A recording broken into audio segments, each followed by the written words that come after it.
Oi, tudo bem? Eu sou o professor Luiz Guedes, coordenador do Pós-MBA USP. E hoje tenho a grata presença do professor César Alexandre de Souza, que é uma das pessoas que mais conhece sobre inteligência artificial aqui na nossa universidade.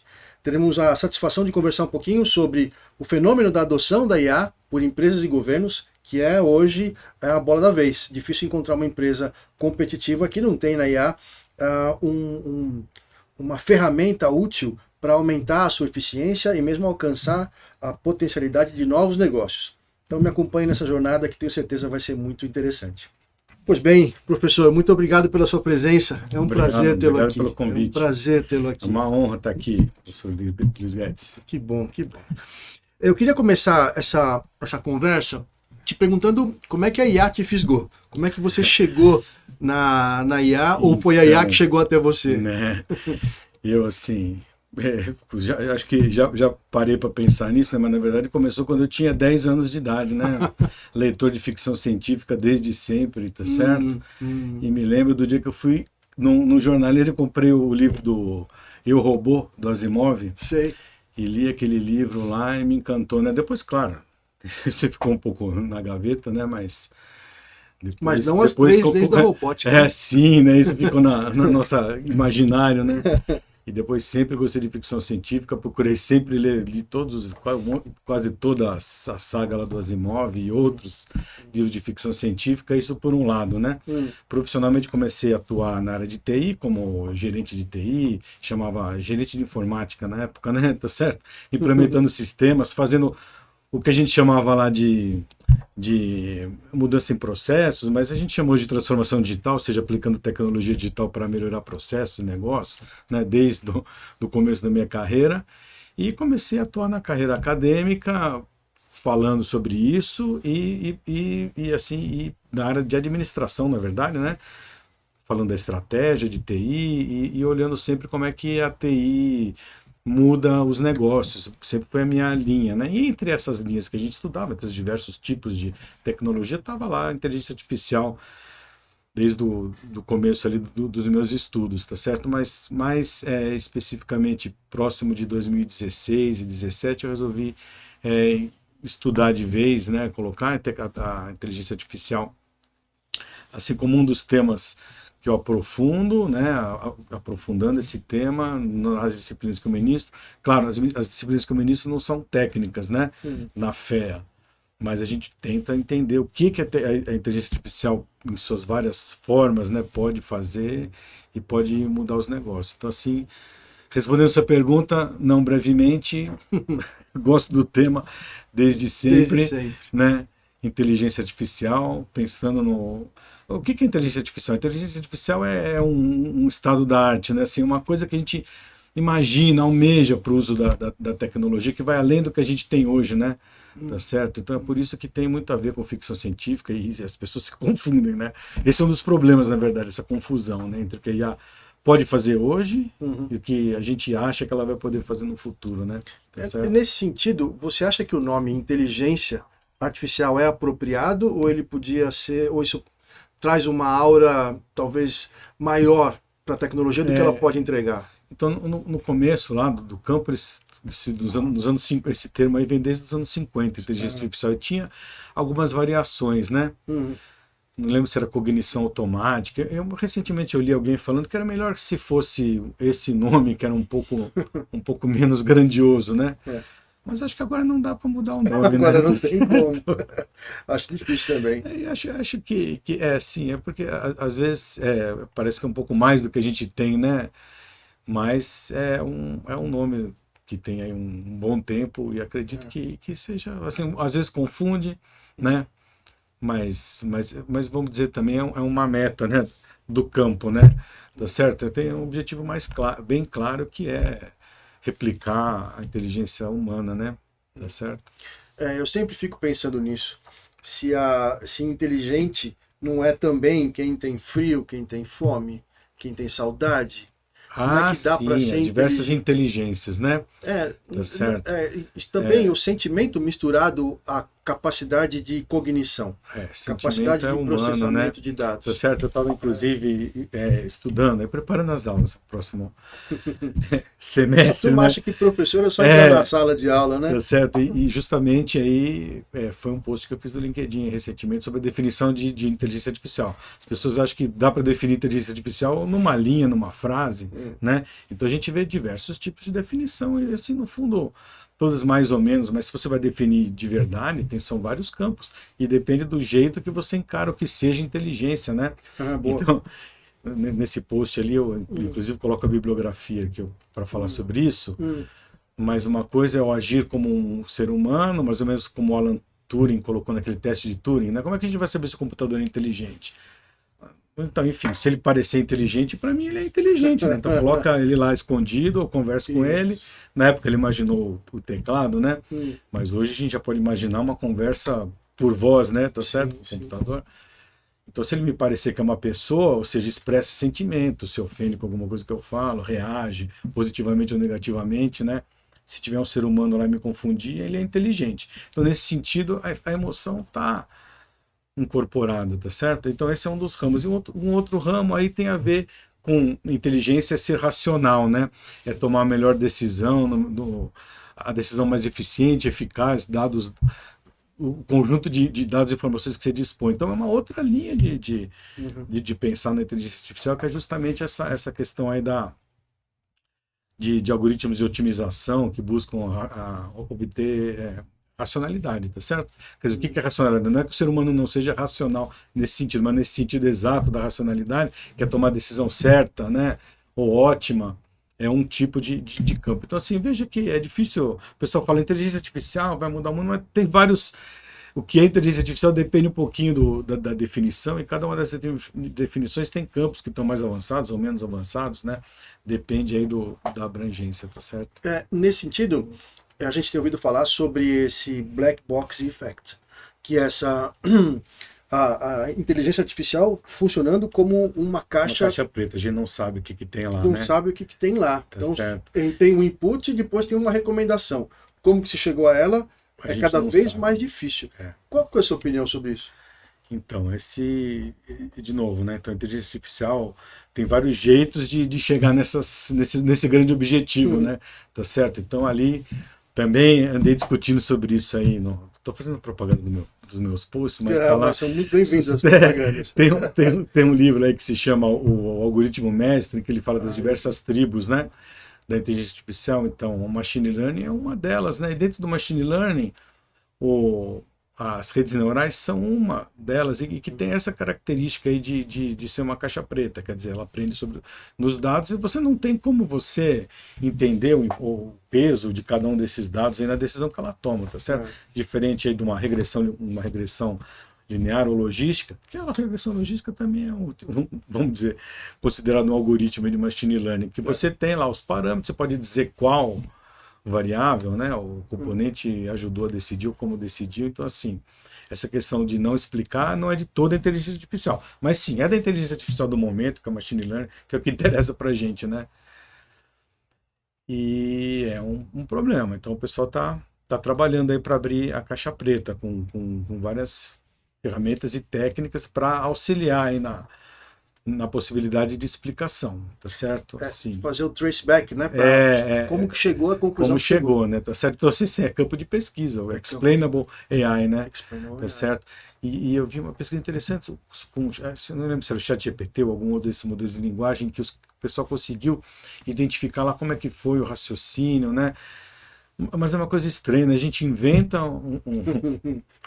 alguma coisa, depois vai tentar fazer engenharia reversa dessa coisa que a gente mesmo inventou, né? Então tem essa coisa curiosa, tá certo? Porque por mais intrincado que seja um motor, uma turbina, a gente que projetou, né? A gente sabe como funciona, né? Esse troço aprende sozinho. Não é verdade? E assusta, né? Essas coisas. É um pouco assustador. Então, assim, eu não sei se a sua pergunta é se a gente deve se preocupar, ou sim ou não. Acho que com isso, né? Como sociedade, acho que sim, né? Acho que é bom a gente saber como as coisas funcionam e os seus limites, né? Potenciais riscos, né? Disso, né? Porque eu fico pensando, o sujeito que pede aposentadoria, o que pede um empréstimo no banco. Quem toma a decisão é um algoritmo. É um algoritmo, E aí, como é que pode o algoritmo falar se o cara tem direito ou não à aposentadoria, se ele tem, né? se a taxa vai ser 10 ou vai ser 11% ao ano. A taxa, né? Então, para decisões delicadas, se é para decidir se a garrafa está cheia o suficiente para passar pelo controle de qualidade, é uma coisa. O custo do erro é baixo. Entendi. O custo do erro humano alto... Sobre uma pessoa, sobre a vida de uma nesse pessoa sentido, alto, eu não gostaria que a máquina... eu sempre... Isso é uma coisa que a gente brinca, né? Imagina você chegar no banco aí, então, o seu empréstimo foi negado. Mas por que? Me explica. Então, eu não sei. Torce pro Vasco, né? Eu não sei por quê. Ele Ele não pediu sabe por quê. Parece meio estranho, né? Tá certo. Não que ele soubesse antes, talvez, né? É verdade. Tem, né? Mas, tem também um caráter... eu acho que tem aí questão regulatória nisso também, né? Acho que aqui no Brasil também não se pode usar dessa maneira. Você tem que ter um algoritmo que seja claro, né? Tá certo? E com o avanço da tecnologia, isso pode virar um problema no sentido bom. Você quer que ela seja rápida e eficiente? Pois é. Ou você quer que ela seja explicável? Porque talvez sejam objetivos antagônicos. O que a gente quer, né? O que a gente quer? O que a gente quer? Isso. O pessoal fala inteligência artificial, danos, problemas, mas inteligência artificial é assim, mesmo que tenha esse pequeno problema aí da gente não saber como funciona, inventar uma coisa que não sabe como funciona, né? Quer dizer, é uma construção humana. O que vai sair do outro lado somos nós, como sociedade, que decidimos, tá certo? Não um ser vivo, né? Tá certo? Assim, quando começou o ChatGPT e tal, tudo, é consciente, não é consciente, vai dominar o mundo, então isso aí é bobagem, tá certo? É um elemento de engenharia, tá certo? E que temos aí controle sobre o destino, que é uma coisa tão grande, tantos competidores, né? Tantas ideias em conflito, né? Tantos interesses em jogo nossa, como isso está, né? No momento que a gente está vendo regulação, o governo se preocupando com isso, pensando na lei e assim, ficou tão grande que é mais do que um problema de engenharia, não, é um problema da sociedade. Mas enfim, resumindo, a sociedade que diz o que vai querer disso aí, né? E tomar as rédeas do processo e não se deixar levar por ele, né? Com certeza, com certeza. Mas isso cabe à liderança da companhia, né? Das companhias, Das companhias, sim. Do Bradesco, da GC Lever, da Natura, saber que poder vai dar para a IA, né? Sim, claro, acho que sim. Uma decisão consciente das possibilidades, principalmente, né? E dos riscos, talvez, não? Dos riscos, né? Mas das possibilidades, eu digo, por conta do hype da moda, dessa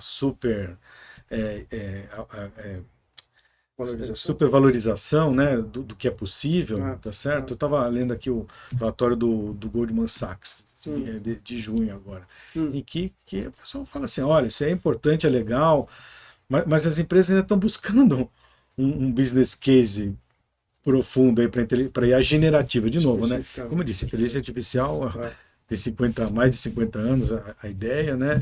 Tá certo? E aliás, mais de os anos 50, eu tô falando 70 anos quase, né? Tá certo? E vários campos maduros, campos ainda não em evolução, tá certo? Então, esse campo específico da IA generativa tá com overhyped, né? Tá todo mundo achando que vai mudar tudo agora. Só que assim, vai mudar com certeza. Talvez nem tudo, talvez não agora. Esse aí é o reporte do Goldman Sachs. A gente está vendo aí também no Nasdaq, né? Antes de vir para cá, eu dei uma olhada lá. Então você vê, ele está no all-time high, né? Será que é uma bolha? Você não tem dúvida que é uma bolha, né? Eu vejo, se você olhar o Nasdaq, ele tem aqueles picos lá, teve o dot-com bubble lá dos anos 2000, depois teve as plataformas, que depois a economia sob demanda, depois teve a questão da pandemia, né?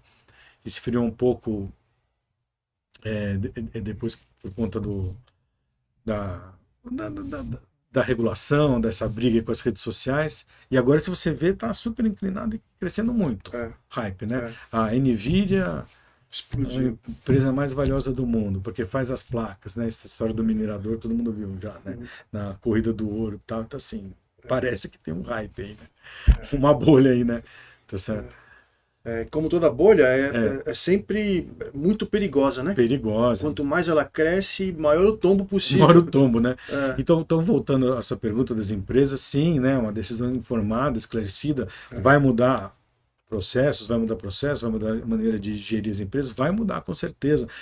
Tem que começar a olhar isso, tem que olhar isso, tem que ter, principalmente as grandes empresas que você citou, né? uhum, Tem que ter alguma atuação da empresa nisso, tem que ter, claro, né? Mas agora também não precisa correr e entrar em roubada, né? Tá? Eu acho que tem que ser uma decisão esclarecida dos uhum, riscos, né? uhum. Tá certo? Envolvidos.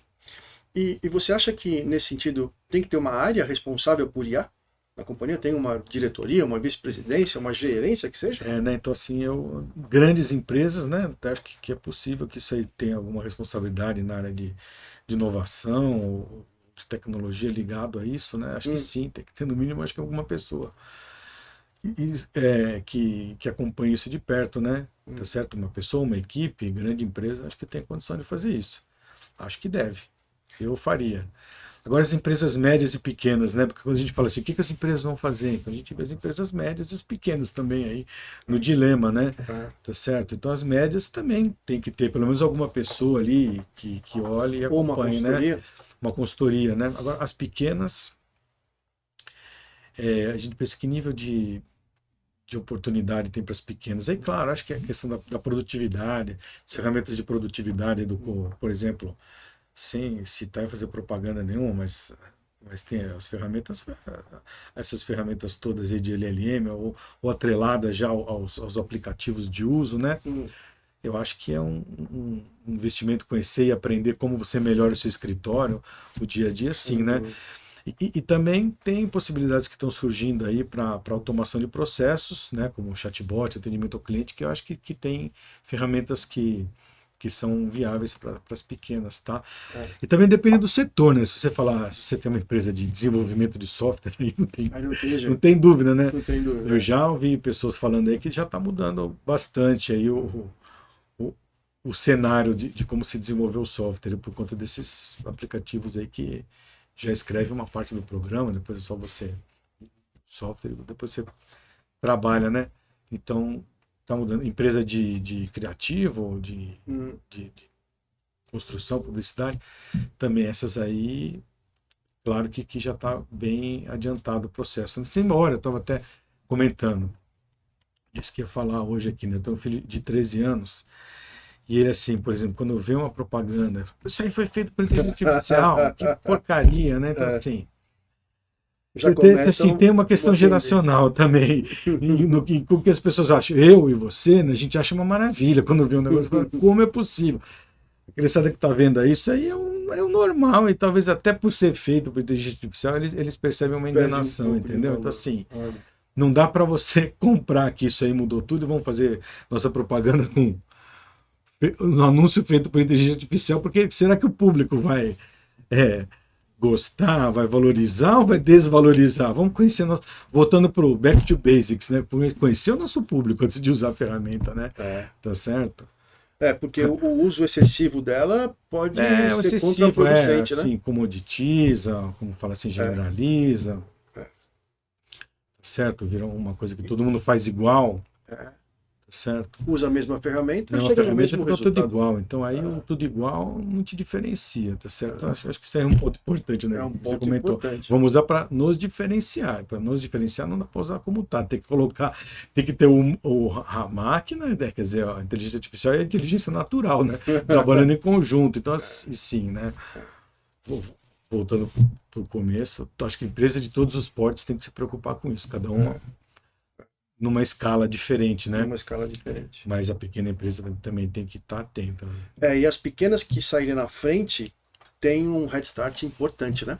Que Ah, sai, sim, o com cara que certeza, sabe, o é. cara que tem um escritório de contabilidade ou de advocacia, Contabilidade, acho que é uma área puxa importante. vida, Toda área que tem análise de dados, né? é, Tem que ficar atento às possibilidades de automação dos seus processos, né? Para atender mais mais clientes com menos, né? Tá certo? Hoje o escritório de contabilidade tem que atender muitos clientes, né? Muitos pequenos clientes para poder. A gente vê também soluções automatizadas de contabilidade. Já, né? Enfim, é um outro campo aí que está sendo bastante afetado pela automação e com certeza aí pela essa nova onda da inteligência artificial também, né? Mas até o consultório de odontologia ou de psicologia, para atender melhor seus clientes, para ter uma oferta direcionada, enfim. É verdade. Eu tenho ouvido falar que não é um profissional contra IA, é um profissional com IA versus um profissional sem IA. É verdade. Acho que é por aí, né? Então, acho que é por aí. Mas esse insight que você trouxe de não se deixar levar pela onda e chegar ao mesmo resultado que todo mundo chega, é um negócio fundamental. Eu também li recentemente que o fato dos LLMs se pautarem em toda a internet, e hoje parte importante da internet já foi gerada por LLM, né? Essa retroalimentação é uma coisa que ninguém sabe direito, né? Que pode dar, né? Mas a qualidade vai decaindo, né? Vai decaindo. Acho que a Google, o mecanismo de busca já estava enfrentando esse problema, né? Porque ele usa a internet para indexar, né? E a internet de repente mudou o jeito de ser escrita, passou a ser feita por blogs, etc. Enfim, que é uma coisa que não liga tanto, não cita tanto, então mudou a internet, mudou o mecanismo de busca. É possível que com os próprios LLMs tenham um efeito. Eles estão mudando o mundo, né? Estão mudando o mundo. Foram construídos a partir de uma realidade, estão mudando tudo. Então, será que esse modelo vai continuar tendo o mesmo sucesso, né? E teve também alguém um professor aí que me comentou, né, respondendo lá na discussão no LinkedIn, também se parte de um princípio que todo conhecimento do mundo está na internet, mas isso é um princípio bem fajuto, porque está na cabeça das pessoas, nem tudo que está na cabeça das pessoas está na internet, tá certo? Então falar que ele vai ter todo o conhecimento do mundo de tudo, não vai. Não vai. Tá certo? A não ser que chegue num nível que tem lá uma máquina satélite que escaneia o cérebro de toda a humanidade, já pensou? Um Matrix, quando chegar nesse nível aí, pode ser, né? Eu espero que a gente já esteja em outro momento da existência. Da existência, né? Tá certo. Porque isso é sempre uma questão, né? Por isso que o termo inteligência, como lhe perguntei agora, porque ele me deixa um pouco desconfortável, né? Porque eu acho que a inteligência é próprio do humano, sabe? Eu também. É próprio do humano, não dá para um liquidificador ser inteligente, uma TV, essa do nosso lado aqui, que a turma chama de Smart TV. Dá para ser espertinha, mas inteligente não. Inteligente é um salto muito grande, né? Até a gente mesmo, de vez em quando, não se sente tão inteligente. Não somos tão assim, imagina uma coisa, né? Então, verdade. Aí... Eu também falo pro pessoal, você acha que você tem consciência? O computador é uma torradeira metida besta, certo? Então... Aí o cara se apaixona pela torradeira, né? Verdade. Isso. Porque ao longo da evolução, né? Age como humano, responde como humano, é humano. Hoje em dia, age como humano, responde como humano, mas é um liquidificador. Não é verdade? Até a gente ligar o Lé com o CRE, o nosso sistema perceptual ainda é o mesmo do homem primitivo. É verdade. Pois é.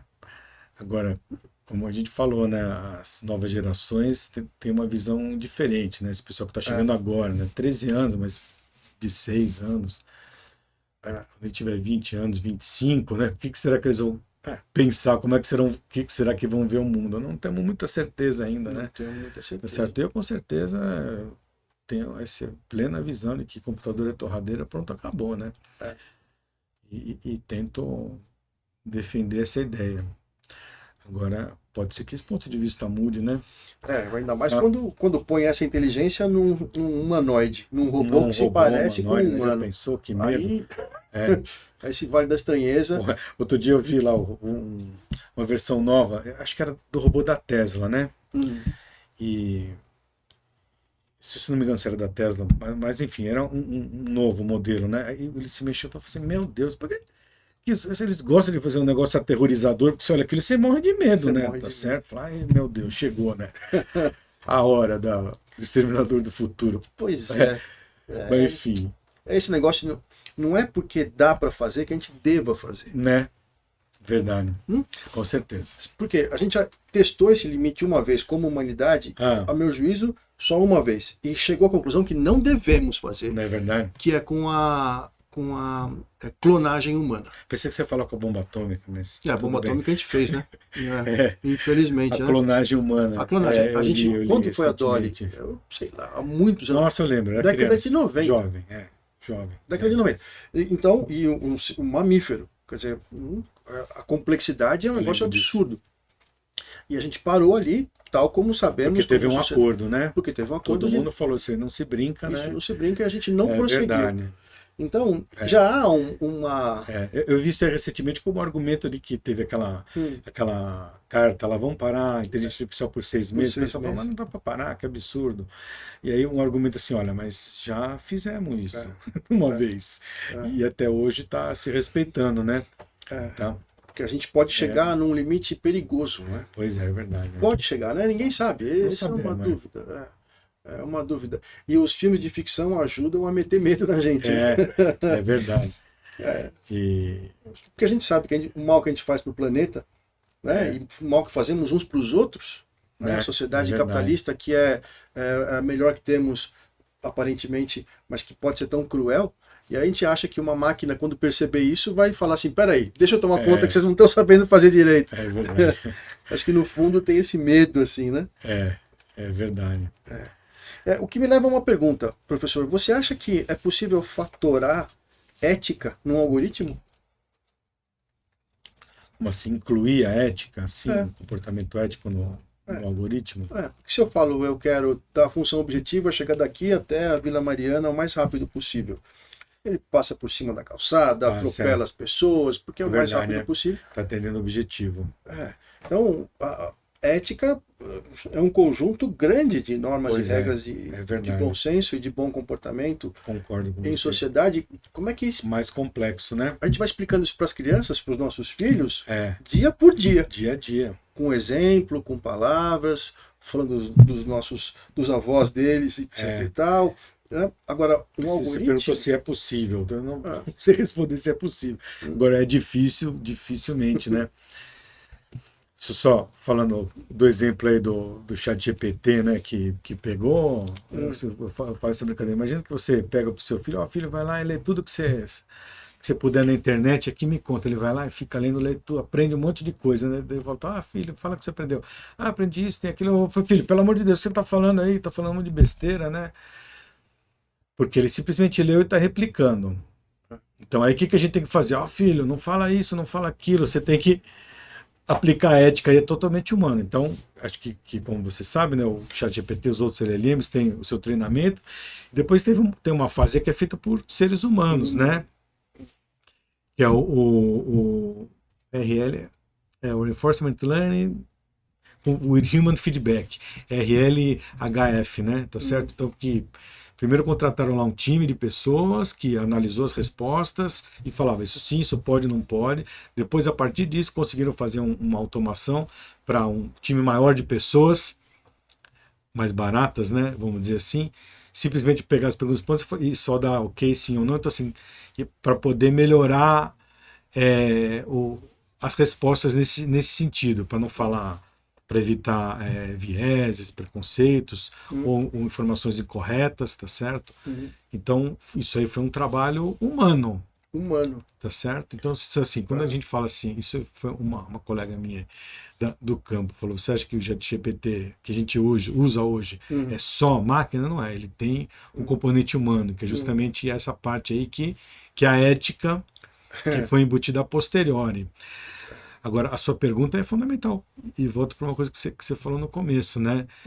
É caro. Você vê como é caro colocar ética no processo? Porque eu tenho que contratar especialista, ficar um tempão preparando, depois eu contrato mais gente para responder, depois eu coloco. Então custa caro. O programa fica mais complexo. Tá certo? Embutir a ética. Então, com certeza, se alguém conseguir embutir a ética automaticamente, como você está dizendo, vai ser bem melhor, né? Agora, será que o resultado vai ser adequado ou não? Sim ou não? Vamos saber, né? Pois é. O tempo nos dirá. Porque você pega um robô de 2 toneladas, 4 rodas, 500 cavalos de potência e deixa ele andar pela rua. Né? Tem que ter mecanismo de segurança. Puxa vida. Então, quando a turma fala sobre piloto automático, etc e tal, eu sempre fico pensando, se uma máquina... quando um humano toma uma decisão, essa decisão tem consequências. Tomar uma decisão equivocada, que vai Né? contra a lei, tem uma consequência. Se eu for pego, eu pago as consequências da lei. Agora, se quem tomou a decisão foi uma máquina, Né? eu prendo quem? Pois é Eu verdade. dou uma multa para quem? Para o cara que fez o algoritmo? Para o cara que comprou o carro? Para a revendedora que vendeu? Que... Esse problema de liability aí é um dos que está segurando, acho que, o desenvolvimento pleno. Então, eu acho que não tem solução. Talvez não tenha. Né? Na minha visão, não tem. A não ser que todos os carros sejam autônomos. Verdade. A gente está falando a partir de São Paulo, né? Quem nos assiste, estamos aqui em São Paulo. E aqui estamos vendo a Marginal Pinheiros. Né? Uma vista maravilhosa. Maravilhosa. Aqui, onde passam milhares de motocicletas. E aí, como é que mistura o cara da motocicleta da entrega, que está sempre com pressa, aqui em São Paulo pelo menos, com o carro autônomo que não pode ultrapassar a velocidade limite de jeito nenhum. Os carros autônomos vão ter que ser treinados aqui em São Paulo. Tem que ter um treinamento especial. Se passar aqui em São Paulo, passa em quase qualquer lugar. Você sabe que você falou uma coisa, eu pensei no avião, os aviões, né? Você sabe que hoje o piloto automático decola, voa e aterriza. Né? Mas se entraria no avião que não tivesse o piloto, ó, pessoal, esse aqui, como o piloto não está fazendo nada mesmo, a gente deixou ele em casa. Não tem ninguém, tá bom? Tudo bem? Você fala, desculpa, eu não quero mais viajar. Eu volto para casa. Eu não entraria. Assim como eu confesso que se tem curiosidade de entrar no carro autônomo, nunca tive experiência ainda, né? Entraria, mas acho que dentro de um campo de prova, alguma coisa que fosse para andar 100 metros, eu não entraria no carro autônomo para ficar andando em São Paulo. Delegar sua vida para uma máquina parece muito cedo, né? Vamos ver as próximas gerações. Para a próxima geração, isso talvez seja um medo bobo, né? Irrelevante, né? Mas não é nenhuma questão do usuário, que já é por si só uma questão. É uma questão da arquitetura do negócio mesmo. Né? Do liability, como você falou. Como é que resolve essa questão do liability? Acho que não sei um médico, um cirurgião que é totalmente automatizado. Verdade. Ontem, um robô que trabalhou 20 horas e que caiu de exaustão. Essa não. É um robô pegando uma caixa lá, levando pra cá, pegando uma caixa aqui, depois de 20 horas... Coitadinho do robô. Você vê, a gente antropoformiza tudo, né? Estamos com dó do robô. Mas então, o robô que está operando há 20 horas que cortou o lugar errado. Verdade. E aí? Pensou, né? Então, no caso do robô do hospital, talvez a responsabilidade fique pro hospital, né? Pois é. Mas o hospital vai tentar... Se ele tem 200 robôs, como é que... Jogar pro fornecedor, e aí vai ter a seguradora, né? Que vai cair ação na bolsa na hora que acontecer um problema. São problemas, a inovação tem isso, né? Ela traz uma solução e um problema junto. O risco, né? Como é que compartilha o risco? Esse é o problema. E eu não sei se essa discussão tem sido feita no campo das empresas tal como deveria ser feito, ou a empresa está preocupada mesmo em otimizar o curto prazo. Né? Assim, precisa tomar cuidado e pensar, né? Você deve ter visto o caso aí da Air Canada, você viu que não é um chatbot, né? Não sei baseado em quê, não sei se tem a ver com esses novos elementos, mas enfim, é um chatbot de resposta automática com base no banco de conhecimento deles, né?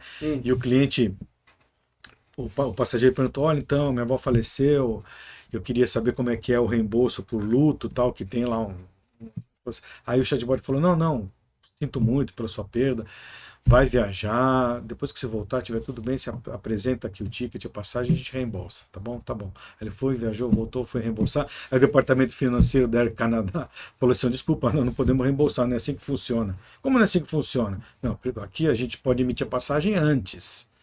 Você não pode viajar depois. Tá certo, tá claro. Desculpa, mas foi o seu chatbot que me disse que eu podia fazer. Aí ele mostrou o print da conversa que ele teve com o chatbot. Tudo bem, falou, mas nós não vamos pagar mesmo assim. Aí ele foi para a justiça e teve o processo. E o curioso é o argumento da Air Canada. E aí eles, claro que tiveram que reembolsar. O argumento da Air Canada foi o seguinte, nós não somos responsáveis pelo que o nosso chatbot falou. O juiz falou assim, como assim, meu amigo, não é responsável? Quem é responsável então? Mandou pagar, né? Tá certo, então... Como que não é importante a empresa não parar para pensar nas consequências? A gente falou de fatorar ética num algoritmo, precisava fatorar ética também no cara que toma a decisão da Air Canada, né? Verdade. Você vê que a ética é um desafio para os humanos, né? Verdade. para os humanos. Porque Que deve ser um processo burocrático. Cai no processo burocrático, o cara que falou isso para o passageiro não tem a visão do todo, né? Não tem a visão holística do problema. Tá certo? Ele fez o que ele tinha que fazer, o script dele. seguir o processo. É. Esse tema ele é tão interessante e apaixonante, do mesmo tempo em que suscita tantas emoções, né? O que me deixa preocupado é que, como falamos no começo, não tem empresa hoje que não esteja levando em consideração a adoção de IA nos seus processos. Então não tem. Empresas grandes não tem nenhuma. Imagina que a Natura não usa. Não está pensando. Não tá pensando ou já usando. Ou já usando. Ou trabalhando aí para incorporar. Ou a Ambev, ou a Embraer. É impossível, tá certo? Eu acho que não. Não me dá a impressão, olhando daqui também, que eles não usem, porque não só porque é interessante, mas porque os seus concorrentes estão usando. Também. E vira uma corrida, como sempre foi, né? O capitalismo, essa corrida, e as considerações éticas, morais e mesmo as limitações, me parece que mereciam mais discussão do que a aplicação, né? As pessoas focam bastante sobre o que dá para fazer, mas qual é o limite do que dá para fazer e as consequências também. Fundamental, ainda mais que a gente vai trabalhar se isso for utilizado na experiência do cliente, né, no contato com o cliente, que tem uma pessoa, um ser humano lidando com a tecnologia, então aí é mais importante ainda, né? Eu arrisco dizer que a humanidade na empresa está cada vez mais em moda. Né? É como uma reação assim como do meu filho que percebe isso é falso, eu não quero, então a empresa que fica comoditizada aí por uma resposta padrão da IA deixa de ser humana, e aí o pessoal deixa de gostar da empresa, né? Cadê a cara da empresa? Isso já acontece faz tempo com o CRM, ou com essas ferramentas o script, que quando você fala com alguém que está te falando o script, né? O Tecli 1, 2, 3, desumaniza o contato, né? Então, apostar que a IA vai resolver esse problema sozinha não é ilusão, né? Assim como o CRM também. Eu brincava assim, né? Se sua empresa não gosta de cliente, quer usar todas as ferramentas do CRM para deixar o cliente o mais longe possível e parar de encher a paciência, não vai dar certo. Agora, se sua empresa gosta do cliente, se importa com o cliente, está usando o CRM ou IA como um meio de ampliar, né? E valorizar ainda mais, né? Essa política de gostar do cliente, aí vai funcionar. Então, assim, tá no. Aí a tecnologia em geral, né? E aí ela não faz milagre. O que ela pode fazer é, junto com uma boa estratégia, uma estratégia adequada, sincera, ela pode turbinar, potencializar e ganhar competitivo. Agora, esconder problema, não. Esconder problema. Aí vai dar errado. Aí vai dar ruim, vai piorar, na verdade. Certo? Já chegando, infelizmente, no final. Infelizmente, no final. Daqui a 10 anos. Como é que é esse panorama? Então, vamos lá. É difícil, né? Difícil. A gente vê as pessoas falando, como é que vai ser daqui 10 anos? Todo mundo erra, né? Todo mundo erra. Tá. Por exemplo, daqui 20 anos, há 20 anos atrás, né? 20 e poucos anos atrás, o comércio eletrônico. A gente via lá, nova economia. Sua empresa não tem um .com, acabou o mundo real. Agora tudo tem que ser .com, tudo é comércio eletrônico.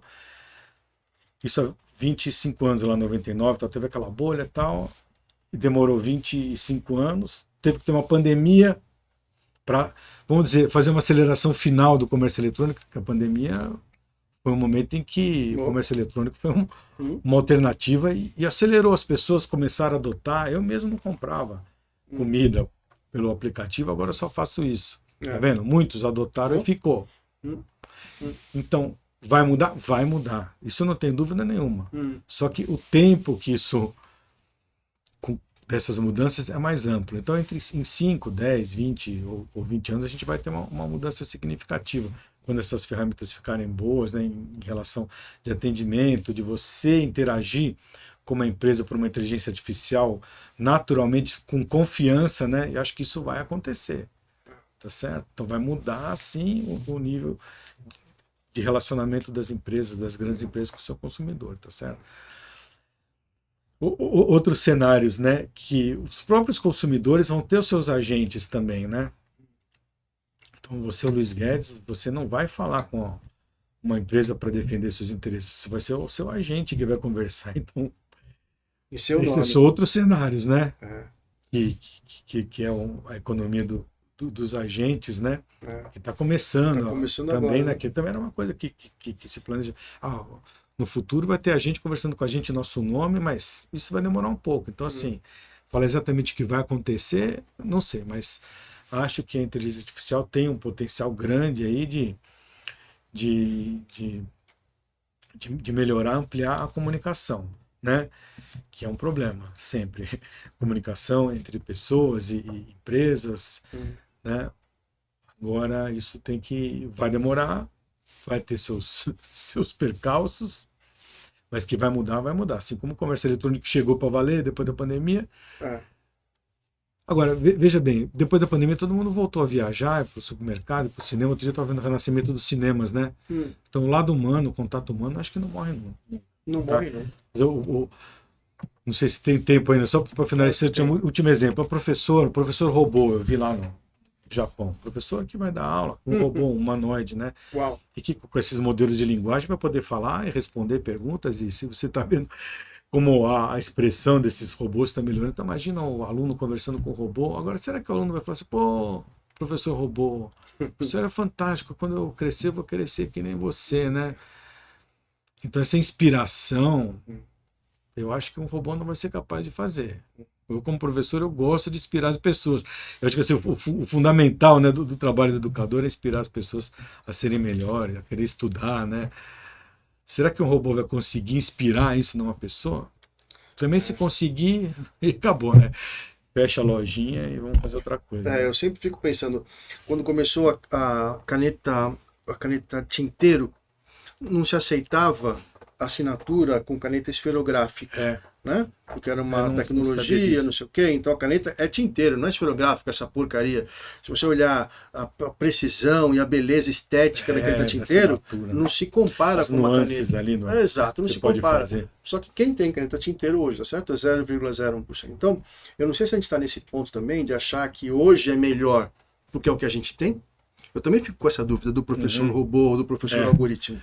Será que o gentle touch, o human touch, é importante de verdade? Eu gosto de acreditar que sim. Então, eu coloco isso aí mais do que gosto de acreditar. Isso aí, volta para o começo da nossa conversa, é uma pedra fundamental, eu acho. Que o toque humano, que a inteligência humana é fundamental, tá certo?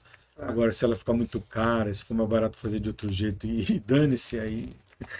Isso eu não sei, né? A gente tem que. Talvez não seja uma substituição, mas uma combinação. Complementação, uma combinação. Sim. Acho Muito que do que eu aprendi de cálculo na faculdade, eu aprendi sozinho. O professor era brilhante, verdade, mas foi graças ao meu esforço. Foi. Assim, nem todo mundo tem essa habilidade. Você conhece o Salman Khan, né? Que é o da Khan Academy, né? Na academia. E isso algum tempo atrás, ele começou com as aulas dele de matemática, não sei se você já viu isso. Já vi. Que basicamente o que é? É cuspe e giz. Você não está nem vendo o professor, você só está vendo o giz, a mãozinha. Tá certo? E olha, eu sempre que tinha uma dúvida, um problema para preparar uma aula, eu pegava e falava, como esse cara é fantástico. Se encontrar ele na rua, eu dou um abraço nesse cara, porque ele é muito didático, ensina qualquer coisa. Qualquer coisa. Aí o que fizeram para poder ampliar para o Brasil? Dublaram, colocaram um ator falando o mesmo texto. Eu vi o ator falando aquilo, uma porcaria. Você não entende nada. Mas cadê a didática? Olha só. Então não está na voz, que o autor tem uma boa dicção, não está na entonação, não está no texto, porque o texto é o mesmo. Vai entender. Então, você percebe que é uma coisa a mais aí que está no coração do professor, entusiasmado. Então esse entusiasmo o autor não replicou. Mais do que isso, a reflexão certa no ponto certo, que assim, o professor sabia o que o aluno está pensando, né? Agora que eu estou falando do x², ele está finalmente vendo o que eu comecei a falar. Então, o ator não sabe isso. O ator simplesmente emulou. Tá certo? Que é o que a inteligência artificial faz. Que é o que a inteligência artificial faz. Então, vamos dizer, toda essa maravilha do Salman Khan é absolutamente humana. Acho, eu sei que eu não vou... Eu vou ter que usar essa palavra porque eu sou professor e não quero que isso aconteça. Eu vou falar, é impossível de replicar, tá bom? Tá certo, porque eu quero garantir meu emprego. Tá bom. Se depender de mim, professor, o seu emprego está garantido. Oh, muito obrigado. Até o fim dos tempos. Se assim o senhor quiser também, né? Porque também verdade, tem isso. né? A gente vai se aposentar no momento. Em algum momento, professor César. Muitíssimo Eu que obrigado. agradeço, professor Luiz, pela conversa aqui, conversando. A gente vai tendo novos insights, Novos né? insights. Já fica aqui Um tema tão complexo. para uma próxima conversa, se eu tiver oportunidade. Assunto aqui não nos falta. Não. Tá bom. Obrigado, professor. Obrigado, professor Luiz. Valeu. É isso aí, turma. Espero que vocês tenham aprendido, se inspirado com o professor César e pensado e venham a pensar mais sobre esse tema, mais e mais profundamente, não somente sobre o aspecto tecnológico, mas também sobre o aspecto humano da tecnologia, que é cada vez mais relevante. As lições estão postas, o aprendizado é individual. Boa sorte na sua jornada, muito obrigado por nos acompanhar. Um grande abraço a todos e a todas.